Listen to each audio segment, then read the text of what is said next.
تیمی دەستگای خێرخوازی بەخشین ئێستا لە شاری مەڕاشە وەگە بینن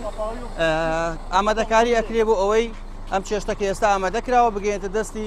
8,000 خانەوادەی زیان لێکەوتوی بوومە لەرزەکە لە باکووری کوردستانی ئێستا ئێمە وەگە بینین ئێستا ئەو خواردنە ئەبین بۆ ئەو شوێنانەیەکەوە لەژێر خێمەکان لەژێر چادرەکاندان بەبێ نان و بەبێ ئاو بەبێ خۆراک هاوکارەکانی ئێوەی خێرخوازی کوردستان ئەگەینە دەستی ئەو خەڵکەی کە لێقۆمەوە. ئەمڕۆ لە 7 شوێنی جیاواز زیاد لە 8,000 کەس خۆراکی بۆ ئامادەکراوە ئەگەڕێن بەسەریانداوە گە بینەمە یەکێکە لە کەمپەکان لێرە خەڵکانێک لێرە سرەی گرتو و ڕۆژانە لێرە دووژەم تا سێژەم لانیان بۆ ئامادەکرێ. ژەمەکانی ئەمڕۆ دەستگای خێرخوازی بەخشین لە 7 شوێن توێتە ئەستۆی خۆی وەک خۆتان نەبین خەڵکەکە لێرە بەم شێوازە ئەو ئەستێ و بەشە خۆراکی خۆی وەرەگرێ و بە دوعای خێرەوە بۆ خەڵکانێک لە هەرێمی کوردستان نزاکەن.